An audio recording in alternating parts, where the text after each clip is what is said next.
हम दूरस्थ बिंदु के बारे में बात करेंगे। सर्वाधिक पूर्वी राज्य कौन सा है, पश्चिमी राज्य कौन सा है भारत का, और सर्वाधिक दक्षिणी राज्य, उत्तरी राज्य, इन सब के बारे में बात करेंगे। यहाँ से एक क्वेश्चन जरूर बनता है। उसके बाद हम केंद्र शासित प्रदेश में भी देखेंगे, उत्तरी और दक्षिणी भाग में कौन कौन से केंद्र शासित प्रदेश स्थित हैं। भारत के वृहद क्षेत्रफल के 4 सुदूरस्थ जो बिंदु हैं उनके बारे में बात करेंगे। उसके बाद एक टेस्ट रहेगा जिसमें कि मोस्ट इम्पोर्टेंट क्वेश्चन रहेंगे जो कि आने वाले प्रत्येक एग्जाम के लिए महत्वपूर्ण रहेंगे। 1 से 2 क्वेश्चन यहाँ से ज़रूर पूछा जाता है। ये है दूरस्थ बिंदु। भारत की उत्तर से दक्षिण तक की जो लंबाई है वो 3214 किलोमीटर है, और पूर्व से पश्चिम की जो लंबाई है वो 2933 किलोमीटर है। उसके बाद है कि सर्वाधिक पूर्वी राज्य जो है वो कौन सा है, अरुणाचल प्रदेश है। भारत का जो सर्वाधिक पूर्व में स्थित जो राज्य है वो अरुणाचल प्रदेश है। पश्चिमी जो राज्य है वो गुजरात है, उत्तरी राज्य हिमाचल प्रदेश है, और दक्षिणी राज्य तमिलनाडु है। उसके बाद केंद्र शासित प्रदेशों में सर्वाधिक उत्तरी भाग में जो अवस्थित है वो लद्दाख है, और दक्षिणी भाग में अंडमान निकोबार द्वीप समूह स्थित है। भारत में वृहद क्षेत्रफल के 4 सुदूरस्थ बिंदु हैं। ठीक है, पहला है सुदूरस्थ दक्षिणी बिंदु है जिससे southern most point Indira point great Nicobar अथवा बड़ा निकोबार द्वीप में स्थित है ये, और भारत की मुख्य भूमि पर दक्षिणतम बिंदु कन्याकुमारी जो कि तमिलनाडु में है, इसे पिग्मेलियन पॉइंट या फिर पार्सन पॉइंट के नाम से जाना जाता है। ये 2004 की सुनामी में नष्ट हो गया था, ध्वस्त हो गया था।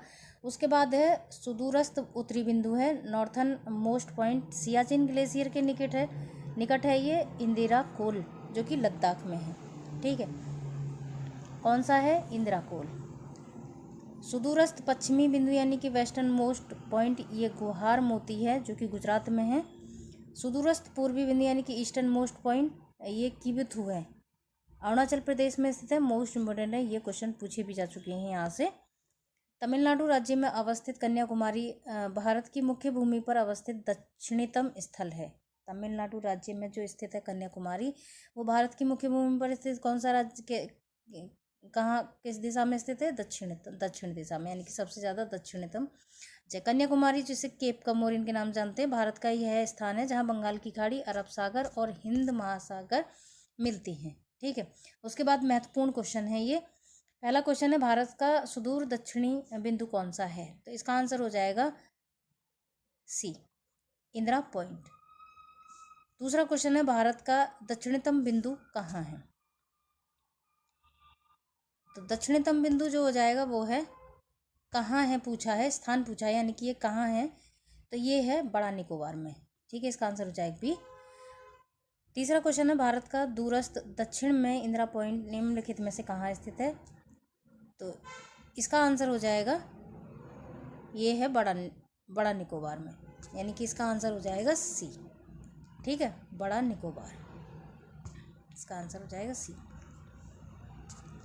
अगला क्वेश्चन है भारत के राज्यों का निम्नलिखित में से कौन सा एक युग्म सबसे पूर्वी और सबसे पश्चिमी राज्य को इंगित करता है, यानी कि पूर्वी राज्य पूछा है सबसे और पश्चिमी राज्य पूछा है भारत का, तो ये कौन सा हो जाएंगे, सबसे पश्चिमी राज्य कौन सा है, अरुणाचल प्रदेश, और पूर्वी राज्य कौन सा है, पूर्वी राज्य है अरुणाचल प्रदेश, और पश्चिमी राज्य कौन सा है, गुजरात।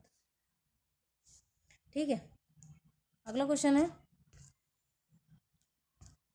भारत का सुदूर पश्चिम का बिंदु है, भारत का सुदूर पश्चिम का बिंदु है, तो ये इसका आंसर हो जाएगा सी, यानी कि 68 डिग्री 7 पूर्वी गुजरात में। ये क्या है कि भारत में मुख्य भूमि पर सुदूरस्थ पश्चिमी बिंदु यानी कि 23,713 उत्तरी अक्षांश तथा 68 डिग्री 7 पूर्वी देशांतर पर गुहार मोती यानी गुजरात में स्थित है। पांचवा क्वेश्चन है भारत का वह कौन सा स्थान है जहाँ बंगाल खाड़ी, अरब सागर और हिंद महासागर मिलते हैं, तो ये हो जाएगा हमारा कन्याकुमारी, का आंसर हो जाएगा ई। निम्नलिखित में से प्रमुख नगरों में से सर्वाधिक पूर्व की ओर अवस्थित है, भारतीय नगरों में कौन सा सर्वाधिक पूर्व की ओर अवस्थित है, तो इसका आंसर हो जाएगा सी, लखनऊ। ठीक है, लखनऊ भारत में सबसे पूर्वी नगर है, पूर्व में स्थित नगर है। सभी ये क्या है कि उपर्युक्त सभी नगर पूर्वी देशांतर के मध्य अवस्थित है। जिस नगर का देशांतरीय मान सबसे अधिक है वही सबसे अधिक पूर्व में अवस्थित होगा। देशांतरीय विश्लेषण से स्पष्ट होता है कि सबसे अधिक पूर्व में अवस्थित लखनऊ नगर है। ठीक है, ये मोस्ट इंपॉर्टेंट क्वेश्चन यहीं समाप्त होता है। फिर अगर आपको अच्छा लगे तो मेरे चैनल को सब्सक्राइब लाइक